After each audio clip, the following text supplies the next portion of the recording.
tidak hanya mata wasit yang melihat kita, tetapi kamera di berbagai sudut begitu akan memantau kita. Jadi semua harus hati-hati. Sama seperti halnya pemain belakang kita, Rizky Ridho begitu. Tampak kalau dari sudut yang lain, tampak Rizky Ridho itu tidak melakukan pelanggaran sama sekali, teman-teman.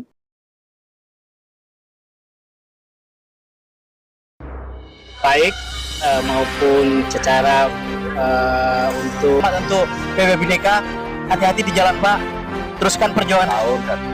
Kalau saya sendiri secara pribadi Assalamualaikum warahmatullahi wabarakatuh. Apa kabar teman-teman? Semoga hari ini kita semuanya selalu dalam lindungan Allah Subhanahu wa Ta'ala, dan semoga teman-teman kita, sahabat kita, dan keluarga kita selalu dilindungi oleh Allah Subhanahu wa Ta'ala. Teman-teman, tadi malam kita sudah menyaksikan bagaimana pertandingan Piala Asia di mana Indonesia melakukan pertandingan pertamanya melawan Qatar yang berlangsung di Qatar sendiri itu, teman-teman. Saya pikir seluruh Indonesia telah menyaksikan bagaimana kemudian Indonesia digundul 2-0 tadi malam, teman-teman. Terlepas dari berbagai macam kontroversi yang dilakukan oleh wasit begitu, yang notabene tentu akan pastinya merugikan Indonesia, dan saya tahu bahwa netizen yang ada di luar sana dan pecinta timnas Indonesia begitu pasti sangat kecewa atas keputusan yang diambil oleh wasit dari beberapa momen pertandingan kemarin malam. Ada banyak memang kejadian-kejadian, tetapi kita mesti harus juga akui bahwa Indonesia tidak terlalu juga bermain bagus di sini, meskipun Qatar juga tidak juga bisa menampilkan penampilan terbaiknya. Lebih-lebih Indonesia begitu. Kita harus fair juga. Sebetulnya saya mau bikin konten seperti ini itu agak sedikit berpikir ya teman-teman ya, karena saya tidak ingin teman-teman di luar sana menganggap bahwa saya pembenci timnas Indonesia atau saya kemudian menjadi buzzer di sini, buzzernya towel begitu, seperti yang teman-teman sebutkan terhadap saya begitu. Tapi mau tidak mau saya harus lakukan ini karena kita mesti harus kritik timnas kita ketika memang tidak tampil baik begitu, dan kita mesti harus memujinya ketika memang timnas Indonesia tampil luar biasa. Nah, ada 3 hal yang ingin saya bahas pada hari ini adalah bagaimana permainan Indonesia. Kemudian yang kedua adalah bagaimana juga permainan timnas Qatar. Lalu kemudian bagaimana kepemimpinan wasit. Lalu kemudian apakah permainan Indonesia, permainan Qatar, dan kepemimpinan wasit itu saling berkaitan sehingga kemudian Indonesia di sini sangat tidak diuntungkan, dan apakah juga kemudian hasil 2-0 itu adalah betul-betul karena Indonesia tidak bermain bagus, tidak dibawa perform begitu, atau mungkinkah juga ini adalah bantuan atau bantuan yang teman-teman netizen katakan bahwa wasit berpihak kepada tuan rumah, dan hasil 2-0 itu adalah hasil hadiah dari wasit Nasrullah Kadyrov asal Tajikistan begitu. Mari kita bahas secara tipis-tipis, teman-teman. Yang pertama adalah mari kita bahas dulu permainan Indonesia. Ketika Indonesia berhadapan dengan training center begitu, berhadapan dengan Arab Saudi. Saya sudah sebetulnya merasa khawatir dengan permainan Indonesia yang tidak kunjung baik begitu. Ya, kita juga mungkin tidak bisa pungkiri juga bahwa pemain yang diturunkan pada saat itu adalah pemain lapis kedua, artinya bukan pemain inti begitu, sehingga kemudian harus takluk di uji coba 3-1. Tetapi chemistry pemain timnas Indonesia saat ini masih belum bagus, sehingga ketika kemudian di pertandingan inti itu belum bisa juga menampilkan performa yang baik secara keseluruhan begitu. Meskipun kita tidak bisa pungkiri juga Indonesia sudah berjuang mati-matian ada juga beberapa peluang-peluang yang tercipta bahkan mengenai Mister Gawang kemarin. Kita juga berharap bahwa siapa Marcelino, kemudian Ivar Jenner atau juga Arkan Fikri, ketiga pemain ini mampu menguasai lini tengah dari permainan tadi malam. Tapi tampaknya itu juga tidak cukup mampu dilakukannya, sehingga kemudian ada banyak umpan-umpan yang terputus, kemudian ada banyak umpan-umpan yang terlalu terburu-buru, kemudian passing-passing yang lepas begitu saja, begitu kan ya. Jadi teknik dasar sepak bola Indonesia yang sebetulnya selama ini sudah terbangun dengan baik tidak tampak tadi malam, teman-teman, begitu. Jadi kita juga akui itu bahwa Indonesia juga tidak terlalu bermain bagus di sini, teman-teman. Di lini depan juga seperti itu. Rafael Strijk digadang-gadang mampu memberikan yang terbaik pada malam hari ini, juga tampaknya tidak juga bisa bermain dengan maksimal, meskipun ada satu shoot on target yang diberikan oleh Rafael Strijk ketika bekerja sama dengan Ivan Jenner. Seandainya teman-teman kemudian gol itu bisa tercipta, mungkin ceritanya akan berbeda, mungkin semangat pemain Indonesia jauh lebih tinggi begitu. Jadi Indonesia secara keseluruhan, saya katakan di sini juga tidak bermain bagus-bagus amat begitu. Kita tahu bahwa pertandingan melawan Vietnam kemarin, timnas Indonesia cukup luar biasa.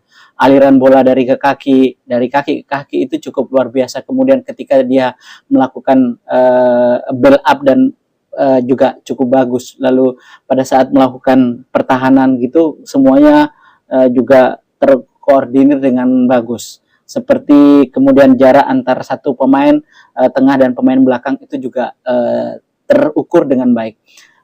Sejatinya banyak pemain senior yang juga bermain, ada 9 atau 10 pemain yang bermain di usia 23 ini. Jadi semestinya chemistry-nya juga sudah dapat di situ. Tapi sayang tadi malam mungkin karena masih nervous begitu, kita sebagai tamu dan berhadapan dengan ribuan supporter yang ada di Qatar gitu, mampu mengintimidasi kita gitu. Belum lagi kepemimpinan wasit, kemudian drama-drama juga banyak yang dilakukan oleh pemain-pemain Qatar begitu.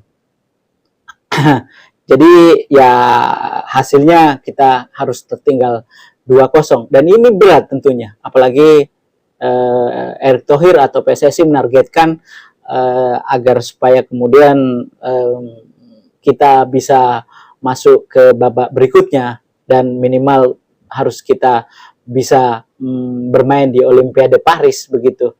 Jadi saya pikir kalau misalnya hasil tadi malam ini akan sedikit menyulitkan, meskipun sebetulnya peluangnya masih ada karena Qatar dan Yordania dan Australia kemarin juga bermain 0-0 begitu. Jadi kita masih ada peluang, tapi mungkin butuh effort yang luar biasa teman-teman.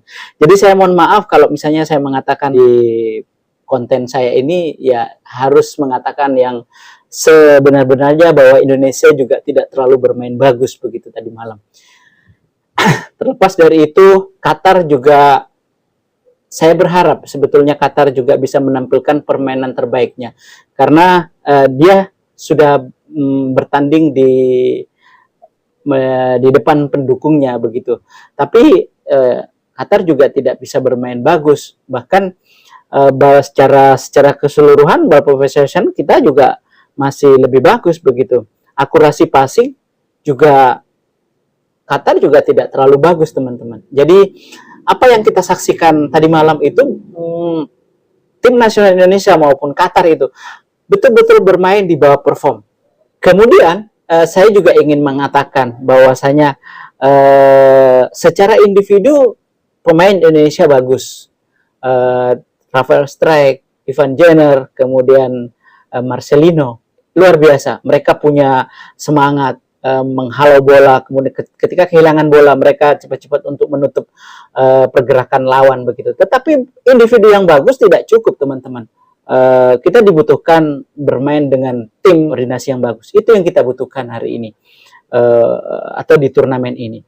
Lalu kemudian kita beralih ke permainan Qatar. Qatar tentu sama dengan Indonesia. Mereka juga punya pemain-pemain yang luar biasa dan bermain di tim seniornya juga. Termasuk pencetak gol, teman-teman. Di menit ke-45 plus 1 adalah Ali Shaba, begitu gandang serangnya, kemudian berhasil mencetak gol di lewat titik penalti begitu. Dan akan kita bahas nanti apakah kemudian penalti itu layak atau tidak, maka nanti kita akan bahas. Tapi saya ingin katakan di sini bahwa permainan Qatar juga tidak terlalu bagus-bagus amat, sehingga kemudian itu juga pada saat Indonesia bermain dengan 9 orang, Qatar tidak mampu mencetak gol atau menambah golnya saja menjadi 3 gol atau menjadi 4 gol, tidak mampu, karena memang dia bermain juga di bawah standarnya begitu. Jadi meskipun dari sisi secara keseluruhan akurasi tembakan Qatar lebih bagus daripada kita begitu, kemudian menciptakan peluang juga Qatar lebih bagus daripada kita gitu. Jadi saya pikir Qatar juga layak menang di depan pendukungnya sendiri, terlepas dari kepemimpinan wasit begitu. Baik, yang ketiga saya ingin sedikit membahas masalah kepemimpinan wasit. Ada beberapa teman-teman netizen atau mungkin beberapa komentator yang mengatakan bahwa wasit ini sudah dipersiapkan untuk menyingkirkan Indonesia. Apakah itu benar begitu? Apakah tidak kemudian mesti kita harus menunggu dulu investigasi dari AFC misalnya, karena kita juga tahu bahwa Erick Thohir saat ini juga sudah melayangkan protes begitu. Kalau toh memang kemudian ada skenario untuk menggagalkan Indonesia atau kemudian skenario untuk membuat Qatar harus tampil di Olimpiade begitu setelah turnamen ini, ya tentu akan kelihatan begitu. Saya tidak bisa memastikan apakah wasit FIFA ini betul-betul sudah dikondisikan begitu untuk menghajar Indonesia sehingga kemudian tadi malam hasil 2-0 itu adalah hadiah dari wasit dan sebagainya. Saya tidak bisa mengatakan seperti itu, tapi teman-teman di luar sana silakan kalau misalnya mau berkomentar ke arah sana, itu adalah sah-sah saja, karena memang kita mesti harus juga punya nasionalisme tinggi terhadap timnas Indonesia. Tetapi untuk menutupi kesalahan kita, kadang-kadang memang kita juga harus mempersalahkan orang lain begitu. Kerap terjadi di Indonesia begitu. Saya tidak mengatakan bahwa seluruh Indonesia, seluruh bangsa ini berperilaku seperti itu, tetapi umumnya kita ketika mengalami kekalahan begitu, tidak juga kita bisa memperbaiki apa yang terburuk tentang kondisi kita. Justru kita malah berusaha misalnya untuk menyalahkan orang lain begitu. Kemudian kita tahu teman-teman bahwasanya saya mengakui bahwasanya kepemimpinan wasit memang sangat-sangat buruk. Tetapi ingat, saya tidak mengatakan bahwa ini sudah dikondisikan. Ini sudah diatur oleh oknum-oknum di AFC begitu, atau otoritas sepak bola di Qatar sudah mengaturnya secara baik begitu sehingga hasilnya akan seperti ini. Tetapi memang saya akui kepemimpinan wasit memang sungguh luar biasa jeleknya, sehingga itu sangat merugikan kita di beberapa momentum. Misalnya saja ketika Witan di tackling oleh pemain Qatar, Saif nomor punggung 3, lalu kemudian tadinya pemain Qatar itu akan berikan kartu merah, kemudian dianulir jadi kartu kuning. Kecuali memang kartu kuning sudah di awal satu, tentu pelanggaran kedua hadiahnya adalah kartu merah. Itu juga wasit kemudian mengalurir bahwa mohon maaf gitu. Jadi yang benar adalah kartu kuning. Kita tahu gesturnya wasit semalam seperti apa begitu. Lalu kemudian itu saya akui bahwa memang itu harus dikasih kartu kuning. Lalu kemudian ada lagi teman-teman, ada momentum ketika Marcelino kemudian mendribling bola, lalu kemudian dicoba untuk dihalangi dan bahkan didorong begitu. Nah, harusnya itu menjadi tendangan bebas begitu, tapi wasit kali ini tidak memberikan tendangan bebas. Jadi saya menganggap bahwa itu adalah kesalahan yang dilakukan oleh wasit begitu. Lalu kemudian ada kartu merah yang diberikan oleh Ivan Jenner dan Ramadan Sananta. Mari kita coba ulas apakah kartu merah itu layak untuk diberikan oleh Ivan Jenner. Ini saya katakan kartu kuning yang pertama, kita melihat bahwa Ivan Jenner memang melakukan pelanggaran dan itu layak untuk di kartu kuning. Tapi pelanggaran kedua, teman-teman, pelanggaran kedua ini yang mesti harus kita pertanyakan dan ini masih debatable tentu, karena kartu merah atau kartu kuning kedua ini itu sama sekali Ivan Jenner tidak melakukan pelanggaran sama sekali, bahkan menyentuh saja pemain atau kaki atau badan pemain pemain dari Qatar ini pun tidak gitu. Bagaimana mungkin wasit kemudian mengeluarkan kartu merah untuk Ivan Jenner gitu? Nah, bagaimana menurut teman-teman atas kartu merah ini? Kalau saya pribadi mengatakan bahwa ini mestinya memang harus melihat VAR terlebih dahulu gitu loh, tidak langsung melihat atau memutuskan untuk kartu merah, sebab kalau misalnya salah dalam mengambil keputusan maka tim yang di kartu merah itu tentu akan mengalami kerugian besar. Dan terbukti Indonesia ketika kehilangan Ivan Jenner sama sekali sudah tidak mampu lagi untuk melakukan serangan, meskipun mengkonter serangan atau menguasai permainan masih cukup bagus, tapi kemudian umpan-umpan yang sedikit akurat begitu sudah tidak lagi terlihat seperti di babak pertama pada saat Ivan Jenner bekerja sama dengan Rafael Strijk dan menghasilkan satu peluang, sudah tidak lagi terlihat ketika Ivan Jenner kemudian dikeluar di kartu merah begitu, teman-teman. Baik, teman-teman, saya ingin katakan di sini bahwa kartu merah yang kedua menurut saya itu memang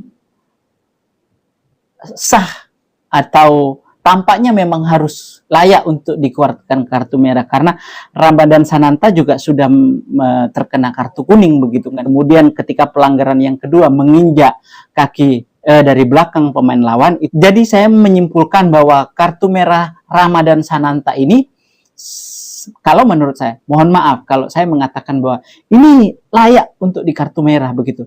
Oleh karena itu, pemain-pemain Indonesia di pertandingan berikutnya harus hati-hati bahwa ada kamera yang memantau kita dari sudut ke sudut, sehingga kemudian tidak ada lagi peluang atau tindakan-tindakan yang mestinya tidak perlu dilakukan sehingga kemudian merugikan tim begitu. Karena tidak hanya mata wasit yang melihat kita, tetapi kamera di berbagai sudut begitu akan memantau kita. Jadi semua harus hati-hati. Sama seperti halnya pemain belakang kita, Rizky Ridho begitu. Tampak kalau dari sudut yang lain, tampak Rizky Ridho itu tidak melakukan pelanggaran sama sekali, teman-teman. Saya juga tadinya menganggap bahwa ini bukan penalti, tapi kalau ketika melihat sudut yang lain bahwa memang ada sedikit gerakan tangan Rizky Ridho kemudian mengenai pemain belakang, pemain striker Qatar, dan pemain Qatar ini mencoba untuk menjatuhkan dirinya begitu, memanfaatkan, dan itu momentumnya sangat pas sekali. Tampak itu adalah pelanggaran begitu sebetulnya. Tapi yang saya sesalkan sebetulnya kawan-kawan, posisi Rizky Ridho pada saat itu, saya tidak tahu kenapa Rizky Ridho kemudian ada di depan pemain striker ini gitu loh, sehingga kemudian antisipasi bola yang kemudian datang dari pertahanan Qatar begitu seperti melewati kepala Rizky Ridho begitu loh. Jadi hampir saja bahwa Rizky Ridho sebetulnya sudah lost posisi di sini. Ini teman-teman yang tidak banyak kemudian mengulas bagaimana Rizky Ridho lost posisi di situ gitu loh, sehingga kemudian bersusah payah sebetulnya untuk menjangkau bola gitu loh. Harusnya posisi Rizky Ridho itu tidak berada di depan pemain striker, mestinya ada di belakang striker begitu. Itu yang benar, teman-teman. Menurut saya. Tapi tentu penonton-penonton di luar sana tentu berbeda, atau pecinta-pecinta timnas. Lagi-lagi saya mengatakan bahwa saya cinta tim nasional Indonesia. Saya tidak mungkin tidak mendukung timnas Indonesia. Tetapi kalau misalnya ada hal-hal yang tidak baik, selayaknya juga mesti harus kita perlihatkan bahwa ini perlu dibenahi begitu. Jadi menurut saya kita ingat, teman-teman, ketika Libya melawan Indonesia, Rizky Ridho ini memang pemain yang bagus, tapi kerap kali juga Rizky Ridho ini, pemain Persebaya ini juga melakukan blunder, teman-teman. Nah, ingat ketika bermain dengan Libya kemarin yang berakhir dengan 2-1 kemenangan Libya, ketika Rizky Ridho memberikan bola back pass kepada penjaga gawang tanpa melihat pemain Libya, pada akhirnya kiper terlambat mengantisipasi itu dan pemain striker Libya itu mampu melesakkan 1 gol. Tapi saya mengatakan bahwa Rizky Ridho adalah pemain bagus, tapi juga Rizky Ridho terkadang jika mengalami kepanikan begitu seringkali melakukan blunder, dan terjadi lagi di pertandingan tadi malam. Itu menurut saya hampir-hampir saja bola itu tidak bisa dikuasainya, tapi pada akhirnya tangan Rizky Ridho kemudian menggapai badan pemain Qatar, dan pada akhirnya kemudian Ali Sabah, gelandang serang Qatar, mengambil tendangan penalti dan skor berubah kemudian menjadi 1-0 di menit 45 plus 1, teman-teman. Akhirnya di situ kemudian Indonesia mengalami kepanikan. Di situ kemudian Indonesia membutuhkan gol untuk menetralisir keadaan gitu kan. Tapi pada akhirnya menjadi bumerang. Indonesia dengan ketinggalan 1-0 itu di menit-menit terakhir begitu tentu merasa terpacu untuk membalas gol itu, dan pada akhirnya di menit di menit awal babak kedua terjadi lagi pelanggaran dan tendangan bebas. Ahmad Al-Rawi, pemain senior ini yang juga bermain senior ini mampu melesakkan gol dengan baik. Ini menjadi catatan penting ya untuk penjaga gawang, karena penjaga gawang itu adalah ujung tombak terakhir daripada serangan-serangan lawan begitu. Seperti yang terjadi tadi malam ketika kemudian terjadi tendangan bebas. Saya menyayangkan sekali Hernando tidak melakukan pagar betis begitu dengan cukup baik gitu. Hanya ada 2 orang yang menghadang di depan Hernando, padahal jelas-jelas posisi tendangan gawang itu pas di depan gawang gitu kan. Mestinya teman-teman, itu minimal ada 3 atau 4 pemain yang bisa menjadi penghalang di situ, menjadi tembok begitu untuk tendangan bebas ini. Dan proses gol Ahmad Al-Rawi tendangan bebas ini sama seperti peluang yang diberikan oleh Rafael Strijk. Jadi bola menyamping ke kiri seperti membentur tanah terlebih dahulu, dan itu kalau Anda pernah menjadi penjaga gawang begitu, bola-bola tersebut itu adalah bola-bola yang paling sulit sebetulnya untuk ditangkap. Kalau seandainya Rafael Strijk itu mampu tendangannya itu betul-betul mengarah ke gawang dengan baik, itu saya juga tidak bisa menjamin penjaga gawang Qatar juga mampu memberikan penyelamatan begitu. Ahmad Al-Rawi menjadi pembeda pada akhirnya di menit 54 babak kedua, tendangan bebas. Gol kedua sangat mengganggu konsentrasi pemain Indonesia. Gol kedua begitu sangat merusak mental pemain Indonesia. Pemain Indonesia mulai menyerang bertubi-tubi dan terkadang umpan-umpannya juga tidak begitu bagus, akurasinya sudah mulai rusak, tidak seperti di babak pertama begitu. Indonesia pada akhirnya kalah 2-0 dan ini pekerjaan berat untuk Sintayong. Kesimpulannya adalah bahwasanya Indonesia sudah berjuang cukup bagus di sini. Indonesia sudah layak dikatakan sebagai pejuang untuk membela bangsa ini di sektor sepak bola. Indonesia meskipun dicurangi begitu dalam tanda kutip, Indonesia masih bisa keluar dari stadion dengan wajah tegak begitu, karena masih ada pertandingan berikutnya. Kita masih punya peluang. Lalu kemudian PR untuk PSSI, saya dengar sudah dilayangkan protes dan semoga AFC kemudian memberikan tanggapan atas protes ini. Minimal dilakukan investigasi secara menyeluruh dari hasil pertandingan kemarin. Dan Sintayong juga amat sangat kecewa kepemimpinan wasit, drama-dramanya banyak. Jadi dikatakan ini bukan pertandingan sepak bola, ini adalah lawakan. Begitu yang dikatakannya teman-teman. Jadi tanggal 18 besok kita masih ada pertandingan kembali dan semoga kita mendukung timnas. Kekurangan-kekurangan yang kemarin mari kita benahi dan kita berharap pemain-pemain yang akan bergabung nantinya memperkuat timnas Indonesia seperti Justin Hapner itu bisa bergabung dengan cepat, lalu kemudian tentu seperti Van Jenner sudah tidak bisa bermain, Ramadan Sananta juga sudah tidak bisa bermain kawan, bertemu dengan Australia besok gitu. Itu sangat-sangat disayangkan dan sangat merugikan Indonesia pada akhirnya gitu. Tetapi kita mesti harus semangat. Terima kasih. Assalamualaikum warahmatullahi wabarakatuh.